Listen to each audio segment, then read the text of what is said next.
Shalom, selamat pagi. Wah, senang sekali bisa berjumpa dengan Anda sekali lagi di dalam acara Kurenungkan Firman-Mu. Mari kita sungguh-sungguh membutuhkan firman Allah sebagai pelita buat kaki kita. Supaya jalan kita menjadi terang oleh karena Tuhan yang terus menyinari langkah kaki kita. Untuk itu mari kita berdoa terlebih dahulu. Tuhan Yesus, terima kasih buat kasih setiamu buat hidup kami. Kau terus yang menerangi hati kami. Supaya apa yang baik, apa yang berkenan kepada Tuhan itu yang kami lakukan. Terima kasih ya Tuhan, Kau menginspirasi hidup kami dengan kebenaran firman-Mu. Terima kasih Bapa, kami serahkan semua dalam tangan-Mu. Dalam nama Yesus kami berdoa. Haleluya. Amin. Amin. Amin. Nah, saudara, pagi hari ini kita akan berbicara tentang kemurnian hati lebih penting dari tindakan benar. Apa artinya? Saudara, ini menjelaskan bahwa Tuhan itu lebih tertarik kepada kemurnian hati kita. Apa yang bisa menggerakkan perhatian Tuhan dalam hidup kita itu adalah kesucian dan ketulusan hati kita. Karena itu kehidupan Anda dan saya sangat digerakkan oleh sikap hati yang benar. Karena itu mari kita baca Alkitab dulu di dalam 1 Samuel pasal yang ke-16 ayat yang ke-7. Saya akan bacakan buat saudara ya. 1 Samuel pasal 16 ayat 7. Demikian firman Tuhan. Tetapi berfirmanlah Tuhan kepada Samuel. Janganlah pandang parasnya atau perawakannya yang tinggi. Sebab aku telah menolaknya. Bukan yang dilihat manusia, yang dilihat Allah. Manusia melihat apa yang di depan mata, tetapi Tuhan melihat hati. Jelas Alkitab berkata bahwa Tuhan itu melihat hati. Segala sesuatu yang kita lakukan harus berpusat kepada sikap hati yang benar. Karena itu yang membuat kita ini bisa diukurkan kebaikan atau ketulusan semua tindakan hidup kita. Apa yang kita lakukan tampak luar kadang penuh dengan yang namanya sandiwara. Kadang kita ini berpura-pura. Kadang kita ini cuman kepingin kelihatan baik. Tetapi saudara, yang menentukan adalah hal yang tidak terlihat. Apa itu sesuatu yang ada di dalam hati kita. Makanya saudara, kita harus mewaspadai hati kita. Kata Alkitab berkata bahwa jagalah hatimu, sebab dari situlah terpancar kehidupanmu. Kalau kita bisa menghandle hati kita, maka kita bisa menghandle perlakuan kita, hidup kita. Kalau Anda gagal menjaga hatimu, maka kita juga gagal menjaga hidup kita. Karena itu ada hal penting yang perlu kita perhatikan pagi ini. Yang pertama adalah Allah melihat hati daripada perbuatan luar. Allah itu melihat hati daripada perbuatan luar. Kenapa saudara? Perbuatan luar kita ini tadi saya bilang sangat dipengaruhi dengan keinginan untuk dipuji orang. Kalau itu menjadi pusat perhatian kita, maka kita terjebak dengan yang namanya kemunafikan. Dan iblis sangat suka untuk memunculkan yang namanya kemunafikan dalam hidup kita. Makanya itu saudara, di dalam perenungan ini mari saya ingin Anda dan saya melihat bagaimana kondisi hati kita. Karena segala sesuatu yang kita lakukan harus berangkat dari hati yang bersih. Karena itulah yang menarik perhatian Tuhan. Tuhan dikatakan tertarik melihat hati daripada perbuatan luar. Kalau saya bisa ngomong bahwa tindakan mereka benar secara hukum Taurat, tetapi hati mereka itu penuh dengan kesombongan. Artinya kalau ada orang-orang yang cuma kelihatan baik tapi tidak menjaga hatinya, orang ini akan terjebak pada yang namanya kesombongan yang terselubung. Ya, tidak menyadari bahwa ada hal yang disombongkan karena hatinya punya motivasi yang salah.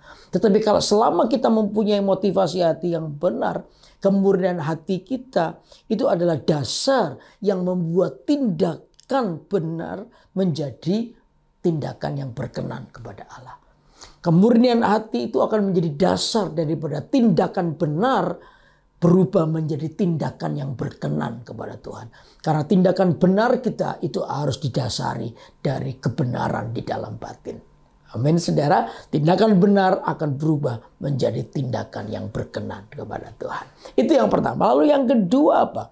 Kedua, kemurnian hati membawa perkenanan Tuhan. Ya, kemurnian hati itu membawa perkenanan Tuhan. Di dalam Matius pasal 5 ayat 8 saya bacakan, berbahagialah orang yang suci hatinya karena mereka akan melihat Allah.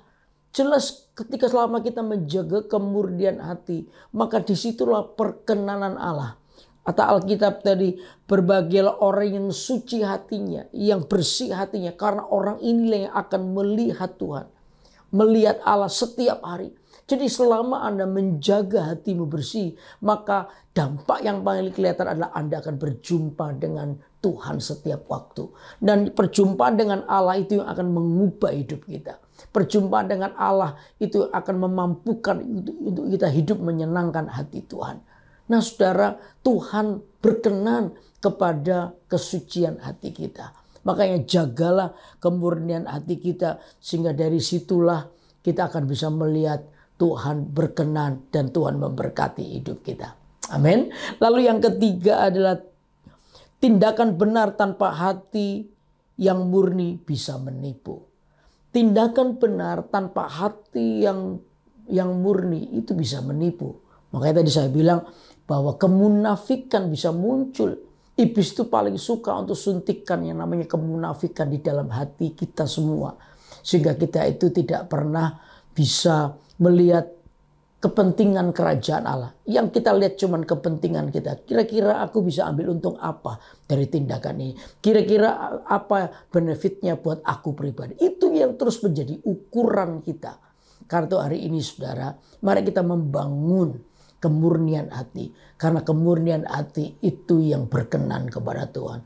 Kemurnian hati itu yang Tuhan kehendaki dalam hidup kita. Tindakan benar akan berubah menjadi tindakan yang berkenan ketika dasarnya adalah kemurnian hati. Amin. Karena itu ayo tiap hari berdoalah. Kita berdoa, saudara dan saya berdoa, Tuhan biar ketulusan dan kejujuran itu yang terus mengawal langkah kaki kami. Sehingga kami boleh tetap menyenangkan Tuhan. Sehingga dari situlah mengalir kehidupan yang sesungguhnya. Hidup Anda dan saya akan terus menjadi teladan bagi orang lain. Dan berkat Allah yang turun atas kehidupan kita selalu menjadi berkat buat orang lain. Karena itu biar hari ini jagalah hatimu dengan segenap kewaspadaan. Sebab dari situlah akan terpancar kehidupan kita semua. Amin, amin. Mari kita berdoa. Tuhan Yesus, sucikan dan murnikan hati kami untuk terus berada di dalam ketulusan bersama dengan Engkau. Apa yang kami lakukan dasarnya adalah kasih. Apa yang kami lakukan dasarnya adalah ingin menyenangkan Tuhan. Sehingga tindakan benar pun akan berubah menjadi tindakan berkenan kepada Tuhan. Karena dasarnya adalah kemurnian hati kami. Terima kasih ya Tuhan. Terus sucikan, kuduskan kami. Di dalam mengikut Tuhan pun sucikan, kuduskan kami. Bukan karena di atas keperluan. Bukan Tuhan. Tetapi di atas dasar kasih dan cinta kami kepada Tuhan. Maka kami boleh membangun iman kami. Membangun semangat hidup kami. Karena kami menjadi orang-orang yang mengasihi-Mu. Terima kasih, kami serahkan semua kehidupan kami dalam tangan Allah. Dalam nama Yesus hamba-Mu sudah berdoa. Haleluya. Amin. Amin. Senang sekali untuk terus menyampaikan firman Allah buat Anda. Ya, setiap hari Senin di acara Kurenungkan Firman-Mu. Bagi saudara-saudara yang terus ingin bertumbuh dalam Tuhan, saksikan acara ini di YouTube GMS Kalimantan. Tiap hari Senin pukul 6 pagi waktu Indonesia bagian Barat atau pukul 7 pagi waktu Indonesia bagian Tengah. Ya, saudara yang belum subscribe silakan subscribe ya supaya Anda bisa diberkati. Ya, Anda bisa menyaksikan ini di YouTube GMS Kalimantan. Kalian tetap semangat mengikuti acara ini dan biar hidup Anda bersama dengan Tuhan karena firman Allah terus berbicara mengajari kita. Sampai ketemu minggu depan, Tuhan berkati kita. Bye-bye.